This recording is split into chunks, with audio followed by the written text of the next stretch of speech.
तमिलनाडु सरकार में बिजली मंत्री सेंथिल बालाजी को मंगलवार रात को ईडी की एक टीम ने भ्रष्टाचार के मामले में अरेस्ट कर लिया, जिसके बाद तबीयत बिगड़ने पर उन्हें अस्पताल में भर्ती कराना पड़ा। तमिलनाडु में एम.के. स्टालिन सरकार में मंत्री की गिरफ्तारी पर एक बार फिर पूरा विपक्ष मोदी सरकार पर हमलावर हो गया है। ईडी और सीबीआई की तरफ से एक के बाद एक कई विपक्षी नेताओं की गिरफ्तारी को लेकर कांग्रेस समेत विपक्ष के कई दल ईडी की कार्रवाई को केंद्र सरकार की बदले की राजनीति करार दे रहे हैं। कांग्रेस अध्यक्ष मल्लिकार्जुन खड़गे ने तमिलनाडु की डीएमके सरकार में मंत्री सेंथिल बालाजी की गिरफ्तारी पर केंद्र की मोदी सरकार पर निशाना साधा है। उन्होंने कहा कि तमिलनाडु में बिजली मंत्री को जिस तरह से गिरफ्तार किया गया वो दिखाता है कि केंद्र सरकार डरी हुई है और एजेंसियों का दुरुपयोग कर विपक्ष को परेशान कर रही है। नहीं, हमने तो ये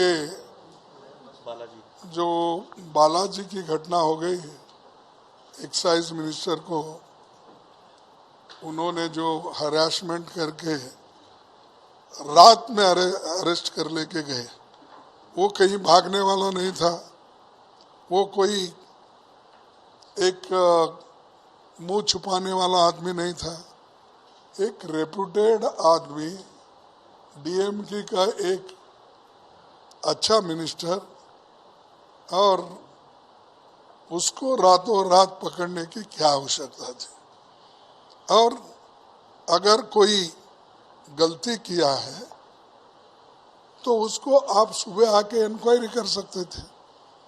आप एक तरफ सीबीआई रेड डाल रहे हैं उनके घर पे, उनके दफ्तर पे, और उनके खिलाफ कार्रवाई करके ईडी ने अगर रातों रात उसको लेके जाती है तो ये घटना मैं इसको कंडम करता हूँ।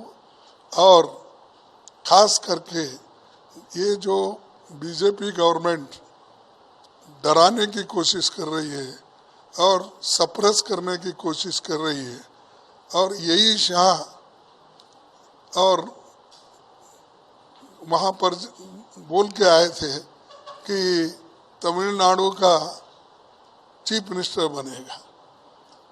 जब एक तरफ तमिलनाडु में चीफ मिनिस्टर बनाने की कोशिश कर रहे हैं, दूसरे तरफ जो डीएमके सरकार वहाँ अस्तित्व में है उसको डराने की कोशिश कर रहे हैं। तो ये इससे यही मालूम होता है कि केंद्र सरकार ये डर के हरासमेंट कर रही है और लोगों को CBI, ED, CVC, anti corruption ऐसे इंस्टीट्यूशन को मिसयूज कर रही है। और हम पहले से बोलते आ रहे हैं कि इतना मिसयूज कर रहे हैं, गवर्नमेंट गिराने के लिए, गवर्नमेंट बनाने के लिए वही कोशिश कर रहे हैं। तो इसलिए मैं जो घटना यहाँ पर तमिलनाडु में घटी, डीएमके के मिनिस्टर के ऊपर जो आज ये हरासमेंट किया जा रहा है, उसका और एक बार मैं खंडन करता हूँ, कंडेम करता हूँ। वहीं तमिलनाडु में बीजेपी अध्यक्ष के अन्नामलाई में विपक्ष के आरोपों पर जवाब देते हुए कहा कि मनी लॉन्ड्रिंग के मामले में हमारी तरफ से 1 महीने पहले ही बिजली मंत्री को मंत्री पद से हटाने के लिए राज्यपाल को ज्ञापन दिया गया था। इसके बावजूद मुख्यमंत्री की ओर से उनको पद से नहीं हटाया गया। मंत्री सेंथिल बालाजी की गिरफ्तारी कानूनी न्याय के तहत हुई है। Sir, we are very clear. The day ED arrest him, he has to be cleared from his ministership post. That is the principle of natural justice. And that too, in this case, the Tamil Nadu Chief Minister is maintaining the Home Department in his hand. And how can he be neutral? We have given a memorandum to the Honorable Governor of Tamil Nadu, R.N. Raviji, a month back, that Senthil Balaji should be removed from ministership. It is Chief Minister's ego he is keeping him. Despite the Supreme Court direction to the Tamil Nadu police to file a charge sheet against Senthil Balaji under Prevention of Corruption Act, there is no similar case like this in India. This is a very peculiar case. And not removing Senthil Balaji from ministry is an affront to criminal justice system. It's an affront to principle of natural justice. I hope Mr. M.K. Stalin ji will see some reason. आपको बता दें कि तमिलनाडु सरकार में मंत्री सेंथिल बालाजी की ED की तरफ से की गई गिरफ्तारी के बाद अस्पताल में भर्ती कराना पड़ा है। जहां से इस बीच ये भी पता चला है कि अस्पताल प्रशासन ने उनकी बाईपास सर्जरी कराने की सलाह दी है।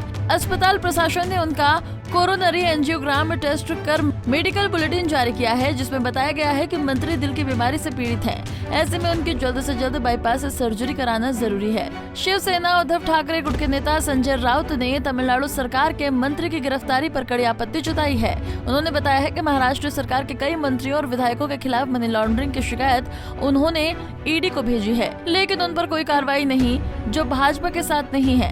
ईडी केवल उन पर कार्रवाई कर रही है। महाराष्ट्र की एकनाथ शिंदे वाली सरकार को संजय राउत ने ईडी की सरकार बताया है। देखिए, ईडी की कार्रवाई हम पर भी हो गई।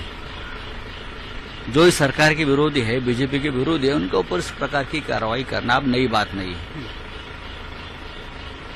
लेकिन जो आपके लोग हैं, उनके बारे में बार बार हमारे जैसे लोग विथ एविडेंस ईडी और सीबीआई के पास कागज भेज रहे हैं, उनके ऊपर कब कार्रवाई हो?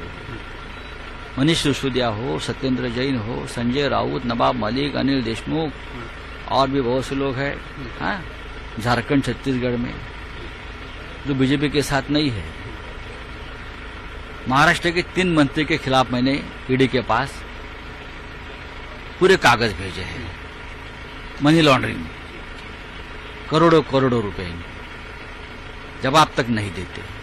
हाँ, यहाँ के एक मंत्री है दादा भूसे, यहाँ के एक बीजेपी के खास एमएलए है राहुल कुल, यहाँ के एक मंत्री है राधाकृष्ण विखे पाटिल।